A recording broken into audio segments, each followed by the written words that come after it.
Pavasario ažūras. Leonas Milčius.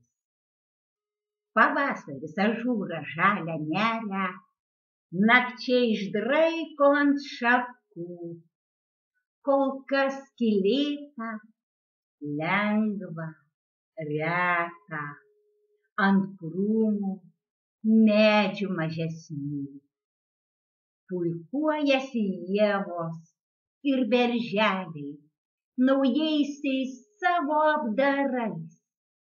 Per žiemą styrojo sušalę, užtai dabar beveik gerai. Tik ąžuolas iš aukšto dairos, anksti žaliuoti, kam skubėti. Orai vis mainosi įvairūs, grįžta sniegai, teko girdėti.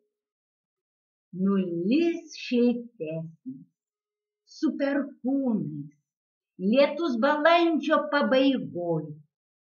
Tada ir jis žaliąją karūną iškels viršūnėje aukštoj. O man gražu, lyg nėriniuota, puikuoja skambanti giria, suoš klevai, lazdynų šluotos, prabus papartis po egle. Pavasaris ažūrą žalią neria, o kam mažytė paslaptis. Galbūt sugaut gražiai giesmelei, kada lakštingala parskris.